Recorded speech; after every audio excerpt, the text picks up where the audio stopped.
Right now, I'm at a point where I don't need to work anymore. All my bills are paid. I'm content living in my house. I don't need like a really fancy house. I definitely want one, and I definitely want a nice car, but those aren't the most important things to me. The most important things to me are having time off, spending time with family, and helping others. That is the most important thing. And it's crazy because people do throw money at you because they see your success and you're like, oh, he's getting a 50, 60, 70% return. Here, take my money, invest it, let's split it in half. And I could definitely do that. But do I want to do that? I'm just buying myself another job at that point. Your network is your net worth. Come listen to some of the most successful people I know share invaluable knowledge, stories, and advice in real estate, business, and beyond. This is Weiss Advice. Whether you want to take your business or personal life to the next level, look no further. Welcome back to another episode of Weiss Advice. I'm your host, as always, Yona Weiss, and I'm really excited today because we got someone I've been looking forward to get on this podcast for a while. His name's Alex Sabio. What's going on, my friend? How you doing? Yona, how's it going? Always a pleasure talking with you. Thank you for having me on. It's my pleasure. Alex is one of my biggest advocates of the cost segregation in the short-term rental universe. And congratulations Absolutely. To you and your wife, Tanya, that you guys just closed, as of the recording of this podcast at the end of 2021, on your number 5 short-term rental. Unbelievable. It's just been amazing to see this since basically like this time last year, right? It's been a whirlwind. If you told me this time last year, I'd be where I am today, I'd tell you absolutely not. I started about a year and a half ago. So 1.5 years, 5 luxury short-term rentals. It can be done. If I could do it, you guys could do it. So, okay. So let's just take a step back for a second. You're talking about a year and a half of going into this short-term rental, Airbnb rentals. And obviously you've been a huge advocate, not just for me, obviously, but for everyone out there. And with the short-term shop with Avery Carl and their group, helping so many people, inspiring them, showing them, hey, myself, my wife, we're full-time, employees. You were and you've retired, correct? Or your wife is retired. One of you guys is retired thus far. My wife is retired. Yeah, my wife is retired. I'm looking down. Hopefully in the next 6 months, who knows? I might keep going. I absolutely love my job. I'm a respiratory therapist by trade. Love doing that. I work with premature babies. Who knows? I might keep going. What I find is I talk real estate all day, every day at work. And so, if I don't quit, I'm probably going to get fired because they're going to be like, hey, man, you're not focusing on your stuff. So I can't help it. People just come up to me randomly and they want to talk real estate. And awesome. I love helping them. So that's awesome. Yeah. I love it. And I mean, the fact that you are a healthcare professional, you've also specifically looked out for, and obviously in your place of work, that's an obvious, right? Like you said, people just coming up to you asking about that. But you have this Facebook group that you recently have started with Savannah, and Savannah was also a guest on our show a few episodes back. You guys will have to check that one out. Specifically helping healthcare professionals who want to invest in real estate, and I think that's an amazing avenue because again, you're taking something that is so relatable to you. And I'm putting this out there for everyone out there. If you're listening to this relates to you as well. Wherever you are in your life, if you have a passion for something and you found even a little bit of success, the best thing that you can do to become even more successful is to go and help other people who are in a similar situation as you and show them, what you've done. And that's exactly what you guys have done. Yeah. I mean, people can relate, right? Like they have to put A and B together and they're like, wait a minute, I know this guy. If he's doing it, I can do it too. And so what I found is during the global pandemic, to be honest with you, a lot of us were miserable at work. We were completely overworked, understaffed. We didn't have equipment. And I'm a respiratory therapist. We are in the front of the front line. Like we didn't have enough ventilators. We didn't have enough circuits, like all the essential equipment to do our job. We couldn't do it. And we were just overran by patients everywhere. And I saw people were absolutely miserable. And here I am with a huge smile on my face. Because I have all of this other stuff going on. Number one, I loved my job, what I did. And, I wasn't relying on my job for income anymore. Mm-hmm. I had like this side gig that was paying more than my regular gig. And then, so what happened is the Facebook group kind of just happened organically because, like I said, every time I'm at work, people are talking to me about real estate. And then someone who I never talked to before, all of a sudden, when they saw me that I had free time, they would come up to me and just start talking to me about real estate. And I said, wait a minute. This is too time consuming here. Let me just put something together. I'm going to put a Facebook group out there. And then, Savannah, it kind of just happened naturally where I met her at a meetup and she's a nurse. And I said, hey, I've been thinking about doing this Facebook group. And she said, let's do it. I've been thinking about the same thing. So that's kind of how it all turned out. And that's kind of now my passion is to help other healthcare professionals achieve financial freedom through real estate. So that's so cool. And it's amazing because the two of you have a lot of similarities, obviously, both in healthcare, both have a passion for real estate, albeit in different ways. She's doing the multifamily thing, you're syndication, you're doing more focusing on the short term. But I think what you're both doing is that you have found something that you're good at, you enjoy.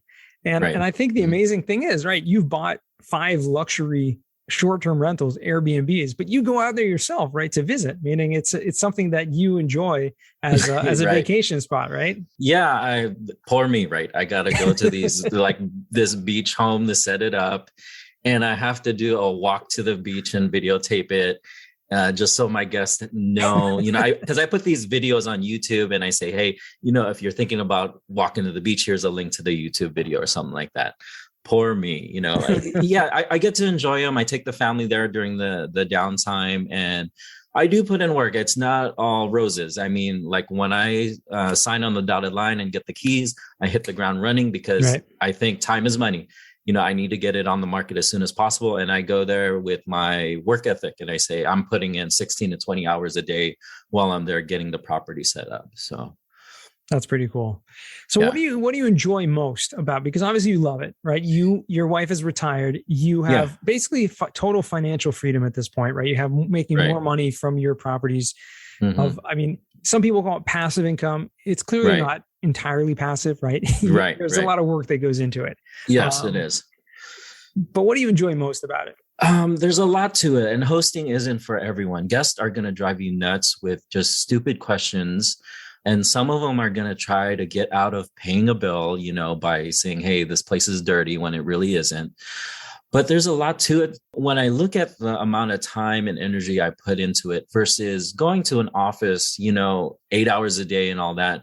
Yes, it was a pain in the butt, but it took 5 minutes to answer the text. It didn't require much out of me. So when I look at time freedom, it's giving me time freedom. So I'm hyper focused on my goal. Like, where is this going to get me? Right. And so, yes, definitely the profits are amazing, but hosting overwhelming, like most guests love their vacation stay. I would say 9 out of 10 are in a really good mood, especially if you put your time, effort, and love into the property. They're going to reciprocate and say, oh my God, I had an amazing time. And they give you like a 5-star review and they're going to tell all of their friends, like, I stayed at this place or whatever, and you guys have to check it out. Right. So overwhelmingly, like you have all these positive reinforcements that they say, we get 5-star, like, I think we have over 100 reviews. I want to say 96 of them are 5 stars. And they have nothing but good things to say. I mean, it kind of plays on your ego a little bit and it makes you feel good, like you're doing something right. Right. Overwhelmingly, they're having a good time. So the cash flow is phenomenal. The guest experience, providing someone an amazing experience, is phenomenal. I mean, you feel good that you provided a family an amazing vacation. Right. And then the kicker has been that people have seen me so successful with it. And I've been helping. I have a big fat mouth, and that's probably why you got so many referrals, right? Because you have helped me out. And I said, oh my God, you guys everyone has to go and go to YonaWise if you need a cost segregation study done. And everyone went to you, right? And so I have a big fat mouth. And the thing is, I've shared my success with everyone. And then they have followed in my footsteps the same exact way. And actually, that has given me a lot more joy. just seeing that how many generations are you helping here? Yeah. Like you've probably helped like 50 other people purchase vacation homes. And a lot of those have blown it up to where they're purchasing. I have one friend that's purchased 18 of them. Wow. With the same amount of time. Yeah. I mean, how much joy do you get from that? So that's incredible. It really is. Yeah. And it just goes to show you, when you have a passion for something, like I said, and it shows, you say you have a big fat mouth, but the truth is you have a way of just sharing your experience in a way that's relatable. And, right. And I think there's a little bit of a talent that's related to that, obviously. And good for you that you've been able to hone that, and you're good on social media, right? So that's a good thing. And that's a huge way to blow things up. And, and thank God you have these amazing Facebook groups that are very engaged. I mean, there's a lot of people that are there to learn. They're there to take it all in. And, you may enjoy your job as a respiratory therapist, right? Mm-hmm. But there are plenty of people out there that don't like their job, that are trying to get out as fast as possible. And here is a great way to do it. So I think all those things combined, it just makes a great recipe for success. I think being transparent, I always tell people I'm not the smartest guy or out there. I just have made a lot of mistakes, and I'm letting you guys know, this is what not to do. I mean, it's kind of embarrassing. I'm Asian, but I'm not smart, like people in high school would try to copy off me, and I'm like, no. I'm not that dude, but yeah, I guess my one superpower is I know who's smarter than me, and I know where to go, and I know how to build that team together. Right. So that's pretty cool. And we were just talking about it a little beforehand, but I'm curious to hear what you have to say, and just continue that conversation that we're talking about now. Obviously you have the freedom. And so in your position, like you said, a year ago, you would have no idea like that this is impossible. You have the success that you have. And thank God, you're in that trajectory that you're on right now, that, you could buy another 5 properties in the next year if you wanted to. I could. Yeah. And double that cash flow. I could. Obviously your goals have changed since things have happened. What really, does it for you right now? Meaning, what do you see yourself in the next year? Like, if you could, because obviously a year ago, you couldn't imagine what it would be like now, but in a year from now, what are you thinking about? What's going to look like? Well, that's hard to say. The goalpost keeps changing every single day, right? And the goals change. If you would ask me what my goals were when I was 20 and 30, I'm 42 years old now. The goals completely changed. Right now, I'm at a point where I don't need to work anymore. All my bills are paid. I'm content living in my house. I don't need like a really fancy house. I definitely want one, and I definitely want a nice car, but those aren't the most important things to me. The most important things to me are having time off, spending time with family, and helping others. That is the most important thing. And it's crazy because people do throw money at you because they see your success, and you're like, oh, he's getting a 50, 60, 70% return. Here, take my money, invest it, let's split it in half. And I could definitely do that. But do I want to do that? I'm just buying myself another job at that point. And that's not what I want. I don't want another job. And what's crazy is when people throw me money, I always tell them, I don't want your money. I just want to see you successful, and I'll guide you through. I'll help you along the way. I get more pleasure out of that than taking $1,000, $2,000 a month profit from them. I don't need their money anymore. And that is absolute freedom when you don't need that. So really what I seek more than anything is time freedom. Like I have 4 kids. My oldest is 18, 15, 13, and 11. I really just want to spend more time with them and my wife to be able to vacation. Do you need more money for that when you have, let's say, $25,000, $30,000 a month of income coming in? You don't need that, and you don't need more work. So really what I'm focusing on is time freedom and then helping others out. So are you like automating a lot of stuff? Because you mentioned before, like getting these texts from the guests and all this stuff. But I mean, how much of it, and I'm really curious here, because we've had some people in the past on this show who have owned short-term rentals, and they're telling me how it's pretty much hands off in terms of the amount of time.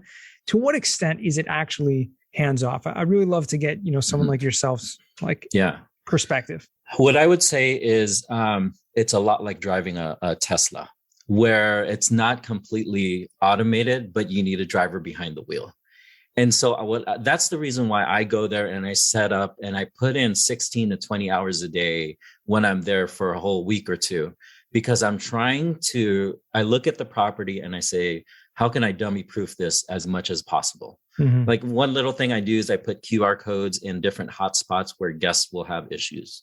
Like the hot tub is always going to be an issue. Guests have no idea how to operate a hot tub. Half of them don't operate it or have never been in a hot tub. Right. And so I put QR codes there, and the QR codes will link to YouTube videos that I've created that show how to operate the hot tub in case they have these issues. So that's some of the automation process that I do, that most people don't do that. There are automated systems like property management softwares that will send messages to guests, automatically, like on different times, like the day before they check in, the day of the check-in, and the day after, so on and so forth, however you want to do it. And I was very just obsessed with refining that message. But what I found is like going to the property and automating a lot of it. Here's another trick, right? So what I do is the coffee maker, every 6 months, there's going to be an issue with the coffee maker. Someone's going to say the coffee maker doesn't work. And so what I do is above the fridge, I put another coffee maker, brand new coffee maker. And so what happens is I say, hey, your coffee maker's not working. Go above the fridge and grab the brand new one in the box. And what happens 9 times out of 10, that coffee maker isn't working either. And so then it winds up showing that it's probably the guest not knowing how to use the coffee maker. Right. So anyway, that's some of it stuff I do. Yeah. It's always, read the manual. That's always the first thing to do. Right. Right. And, people go on vacation, they lose their mind. They don't know how to operate something real simple. We've all been there where we're embarrassed. Like, oh my God, I can't believe I asked that stupid question when it was like right in front of me. But, people are on vacation. They lose their minds. And these are smart individuals. They're not stupid. It's just they're on vacation. They don't want to think about that stuff. That's so true. I'm like reminding myself, laughing at myself right now that once I stayed in a place and there was like automated blinds to the windows. And like, I couldn't open, see out the window. Like, how do you, I'm looking everywhere. And there was like a switch. You just have to flip the switch. Right. But I didn't know that. I don't know where to look. So it's so true. There's so many things like that. But it's also, I love how you have kind of preempted that. And obviously you learn one to the next. And, each property, you've perfected it and refined the setup process. But then once you actually have, obviously, the setup process that goes, you're spending hours and hours, dozens of hours for a couple of weeks setting it up. But then once that happens, how much time literally are we talking a week per property that you're actually working? Property is a little different. Like I have one of them that has a pool. So what happens is if someone books my property with the pool, they're not very automated there in Tennessee with the pool. So I have to go into a Google spreadsheet and enter in like, hey, Yona Weiss is checking in January 6th and leaving January 9th. That takes all but 1 minute, right? And so really it probably takes us 5 to 10 minutes a day, every single day of just doing little things here and there. So it's not a lot of work. Yes, you'll get messages from guests on Christmas. Christmas just passed and a guest was saying the volume's not working. Right. That's going to happen. I'm sorry. You're in the hospitality industry. Right. And all we said was, hey, could you log off Netflix and then maybe log back on? So that took like 1 minute, so like it's weird. You will have work, but it'll be like staggered throughout the day and you get better as you go. I think people are so worried that, it's going to take up a lot of their time, but you get better as you go. You refine your messaging to where it's not going to take up 2 hours of your day. Now, I have an obsessive personality. Like I said, I'm going to be like, okay, how, like when the guest asked about Netflix not working, I spent like a good 30 minutes on creating a message template. That way, if a guest asks that again, I have the answer ready for them. There you go. So I do spend a little bit more time than most people, but I probably don't need to. So it's probably 5-10 minutes a day. That's what I would say. But that's crazy. I mean, if you think about that, like just take that perspective. You're spending more time than the average person in running this business, and you're perfecting it in such a way that obviously you're successful. Your guests love the place. That shows from the reviews that you're getting, and you're literally like working about an hour a day when it comes down to, right? Maybe. And it's probably 30 minutes too long. Like I probably like answered some stuff on Facebook or played a little video game while I was doing it on my phone or something stupid, So it really doesn't take that much time. It can if you don't know how to problem solve stuff. Yeah. And one of the most important things is this is a people business, 100%. I used to think it was all about tech and automation processes. I was completely wrong on that. It's all about people and who you know. Avery Carl's my realtor. She's my rock star realtor. I rely heavily on her, and she sends me deals. And the coffee thing is her husband, Luke Carl. Big shout out to him. He's the one. I listen to him do it, and I copy the process. That's all it is. I'm just copying what a lot of other people are doing. Yep. And so the people part of it is me. Like, I want cleaners and handymen to absolutely love working with me and for me. Mm-hmm. Like, I treat them extra special. And so if you treat them right, I mean, the process will automate itself even more so. 100%. Yeah. That's so true. It is really a people business. I mean, hospitality is a people business, but I'm just thinking about, all hospitality is a people business in general. Yes. And here is like the most basic. You're talking about a house, an Airbnb. And what I've heard is the biggest problem is dealing with the platforms themselves when some things happen, right? Yeah. Right. Dealing with Airbnb or VRBO. And a lot of times their progress, look, you just have to take that and just know that Airbnb and VRBO are going to side with the guest. I'm going to tell you right now, you're going to win 95 times out of 100, in a sense that 95 guests out of 100, you're not going to have an issue with. If we created like a product and created, I don't know, the newest iPhone or something like that, I'm going to let you know that probably 1 out of 10 of them aren't going to work, and like they're not going to be happy, and you're probably going to have to give a full refund or something like that. Right. I've never had to give a full refund. I've given partial refunds. And that's the thing. Just be honest with your guests, admit to when you've messed up, and then just give them a partial refund. Say, hey, have a night out on the time. I'm really sorry that this is happening. Yeah. My bad. So just be honest with them and be nice. People will react when you're nice. If you're overly nice to people, it's hard for them to be upset. So it's so true. You know what? These are all my tricks here. That's probably the best advice we've had on the show in the 18 months of running this is that, wow. Yeah. That's it. That's wise advice right there. Be nice. Yeah. That's the nice advice from wise advice. Right. That's amazing. Oh, wow. Thanks. We can go on it for hours, but I want to, before we get to the final four, I do want to ask you one more advice question. If you're talking to someone, and obviously, like you said, people come to you all the time, and you have now this Facebook group and so many reaching out to you. What's the one thing that you tell people like that were looking to get involved, looking to get started? What's the first thing or the first couple of things that they should do just to start the process? Well, I'm all about a people business, and I say, find the experts. Like I tell people immerse themselves in like podcasts and stuff like that, but really just start networking with people. And what you'll find is that people will always mention the same exact names. Like, let's say if we talked about cost segregation analysis, everyone's going to mention your name, right? Or I'm going to say, and this is how I got into short-term rentals. I put out a rookie question out there. I said, hey, what is the best short-term rental market to invest in? And everyone kept saying the Smoky Mountains of Tennessee, and then reach out to Avery Carl. It was just putting yourself out there and asking that question led me to a lot of answers. So that's excellent advice. Okay, there you go. I mean, I couldn't agree more with that. It's really is about your proximity and about your network and just building that, continuing, and opportunities come that way. Like you said, the opportunities come. So that's pretty incredible. So I do want to transition now to what we call the final four. Final four. Let's do it. I can't believe this time flew by. I think we were like talking for like 2 minutes, but it's been like a half an hour already. What's the worst job that you've ever had?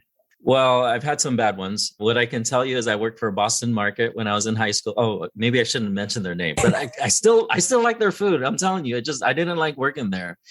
And I remember washing the dishes. I was cooking food and my friend was washing dishes, and we were both going to high school together. And he looked at me, and I think it was our second day on the job. And he looked at me and he said, he was crying, and he said, "Can I get sued if I walk out of here?"